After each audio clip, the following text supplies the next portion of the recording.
Bem-vindos à terceira aula de Como Ler e Entender a Bíblia. Hoje nós vamos estar falando um pouco sobre a autoria da Bíblia para entendermos um pouco melhor a origem das Escrituras e podermos então fazer um estudo de forma mais apropriada.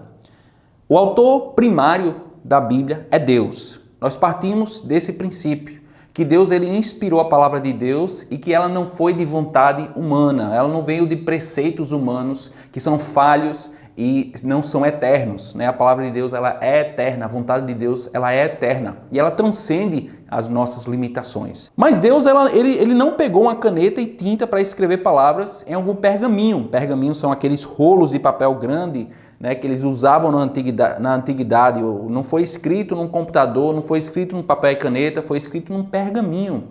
Mas não foi por Deus, não é? Deus ele inspirou homens.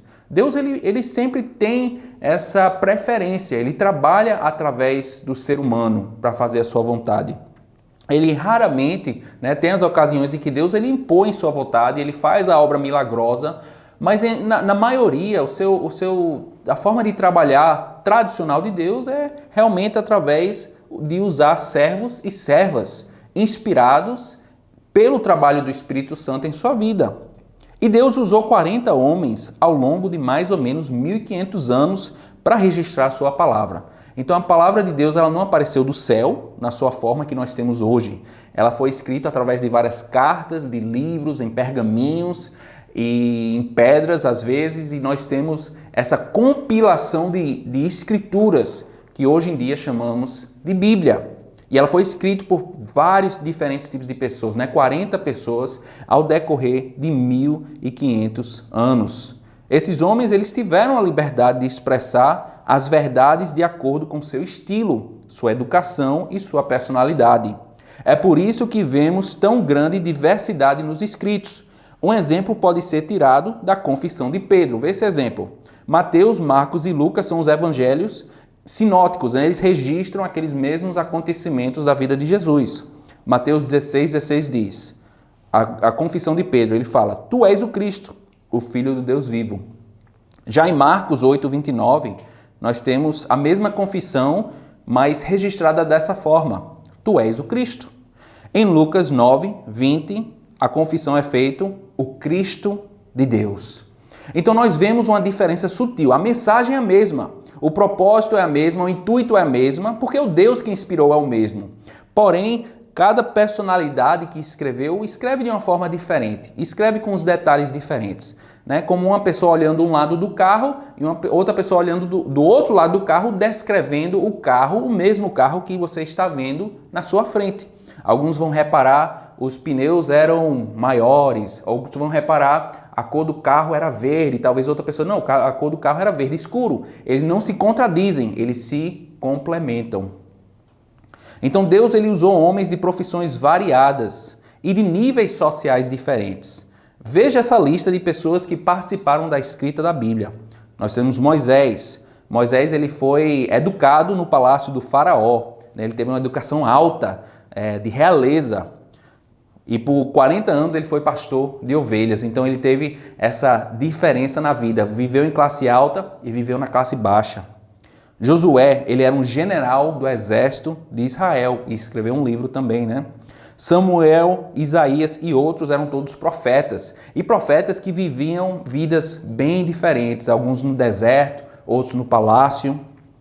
Temos Salomão e Davi, que eram reis, né, que estavam no topo aí da sociedade israelita. Temos Asaf, que era um músico, Amós, que era um boieiro. Temos Daniel, que era um príncipe. Temos Esdras, que era um sacerdote. Temos Mateus, que era um publicano, um cobrador de impostos. Temos Lucas, que era um médico com formação em medicina. Temos também Paulo, que era um estudioso, que fazia tendas, né, para se sustentar. Temos Pedro e João, que eram pescadores. Então essa diversidade de estilo, ela torna a leitura e o estudo da Bíblia muito mais prazeroso. Ela enriquece a palavra de Deus à medida que nós podemos ver diferentes tipos de pessoas interpretando e repassando a vontade de Deus para nós. Como seria a nossa Bíblia se não existissem os Salmos? Né? Os Salmos eles são tão diferentes dos Evangelhos, mas eles têm a sua riqueza. Como seria se os 4 Evangelhos dando-nos perspectivas diferentes do personagem central da Bíblia e da nossa fé, né? Nós temos 4 livros que contam a história de Jesus, cada um com seu estilo, cada um observando detalhes diferentes, mas nenhum se contradizendo. A beleza da palavra de Deus é isso. Imagina que você encontrou peças de um quebra-cabeça. Você viajou o mundo e saiu encontrando peças de quebra-cabeça em vários países diferentes, que estavam na mão de pessoas diferentes. E você um dia decidiu juntar essas peças e eles formaram um lindo quadro em harmonia. A palavra de Deus funciona também dessa forma. Durante 1500 anos, 40 pessoas em 3 continentes diferentes, escrevendo cartas e livros, narrando a vontade de Deus, a história de Deus do seu povo. E hoje temos, de forma compacta, a palavra de Deus na Bíblia, né? Toda essa riqueza, instruído, inspirado e guiado pelo nosso Deus para abençoar a nossa vida. Coloquei aqui uma imagem, né, ilustrativa do apóstolo Paulo escrevendo as suas cartas, né, em folhas de pergaminho, para vocês terem uma ideia de como era feito as escritas na época do Novo Testamento.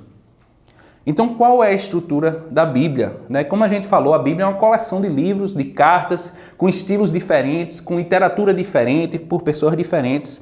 Por isso que nós chamamos esse livro de Bíblia. Ele vem da palavra grega biblion, que simplesmente quer dizer livro ou biblioteca, coleção de livro. Esses livros são divididos em várias categorias que refletem a sua estrutura literária. Então você sabe que nós temos a Bíblia. Se você já fez o curso A Bíblia para Iniciante, você viu um pouco sobre essa divisão, não é verdade? Nós temos versículos, que é a menor divisão da palavra de Deus. Pode ser uma palavra, um composto de palavra, uma frase, um parágrafo. Nós temos capítulo, que é uma coleção de versículos. E nós temos livros, que são uma coleção de capítulos. E cada livro tem a sua autoria, tem a sua origem, o seu propósito, né? E os livros, eles são agrupados dentro da Bíblia através de categorias literárias, né, que vamos ver aqui. No Velho Testamento, que é antes de Jesus, nós temos 39 livros diferentes. Nós temos os livros históricos, que narram os fatos acontecidos desde a origem dos tempos até o povo de Deus, os israelitas.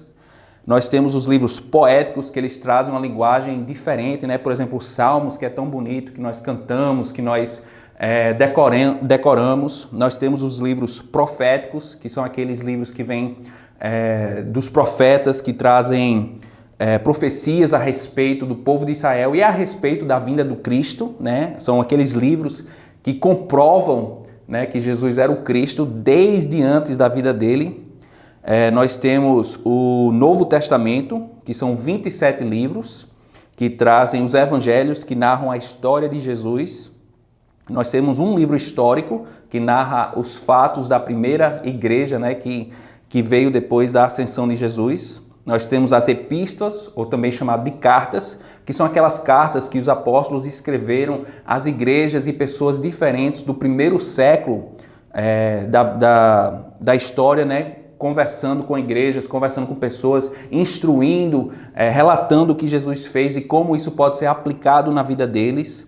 E nós temos o livro apocalíptico, né? Que é um livro com a linguagem bem figurativa e simbólica, né? Difícil de entender se você não estiver mergulhado no estudo disciplinado e dedicado da palavra de Deus. Então, por que é importante conhecer as categorias da Bíblia? Como nós vamos ver no decorrer do curso, cada tipo de literatura deve ser interpretada e estudada de uma forma particular, uma forma especial que vai levar em consideração as características daquele tipo de livro. Então, lhe convido a continuar a fazer conosco esse curso para irmos nos aprofundando cada vez mais na palavra de Deus.